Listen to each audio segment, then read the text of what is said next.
ఎడారిలో సెలయేర్లు ఫిబ్రవరి 6. ఆయన సముద్రమును ఎండిన భూమిగా చేసెను, జనులు కాలినడకచే దాటిరి, అక్కడ ఆయనందు మేము సంతోషించితిమి. 66వ కీర్తన 6వ వచనం. ఇది చాలా గంభీరమైన సాక్ష్యం. మహాజలాల్లో నుంచి ప్రజలు కాలినడకన దాటారు. భయం, వణుకు, వేదన, నిరాశ ఉండవలసిన ప్రదేశంలో సంతోషం. అక్కడ ఆయనందు మేము సంతోషించితిమి అంటున్నాడు కీర్తనకారుడు. తన సొంత అనుభవంగా ఇలాంటి సాక్ష్యం ఇవ్వగలవారు ఎంతమంది ఉన్నారు? అక్కడ బాధ, గుబులు గూడు కట్టుకుని ఉన్న సమయాల్లో అంతకుముందెన్నడూ లేని రీతిని వారు విజయాన్ని, ఉత్సాహాన్ని చవిచూశారు.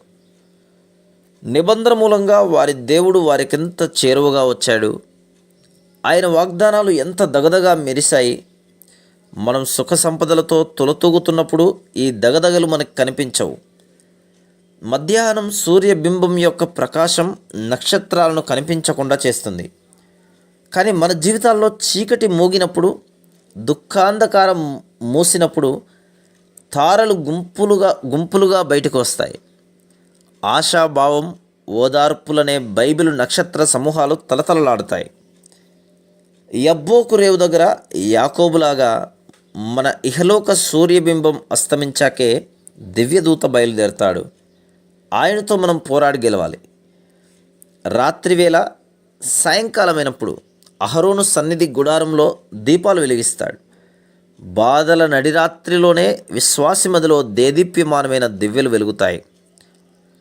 యోహాను ప్రవాసంలోనే, తన ఒంటరితనంలోనే తన విమోచకుని దర్శనం పొందాడు. లోకంలో నేటికి పద్మాసులు అనేకం ఉన్నాయి. ఏకాకిగా శోకంలో ఉన్న రోజుల్లో దేవుని సన్నిధి, కృప, ప్రేమల జ్ఞాపకాలు ప్రకాశమానంగా వెలుగుతాయి. ఈ లోక బాధలనే యోర్దానులు, ఎర్ర సముద్రాలు దాటుతున్న ఎందరో యాత్రికులు నిత్యత్వంలోకి ప్రవేశించాక గుర్తు చేసుకుంటారు. దేవుని ఎనలేని అనుగ్రహాన్ని తలంచుకొని అక్కడ గొప్ప జలాల్లో మేము కాలినడకన వెళ్ళాం అంటారు.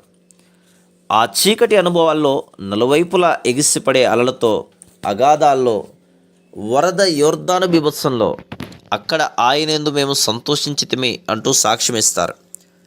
అక్కడి నుండి దానిని తోడుకుని వచ్చి దానికి ద్రాక్ష చెట్లనెత్తును, ఆకోరు శ్రమగల లోయను నిరీక్షణ ద్వారముగా చేసేదను.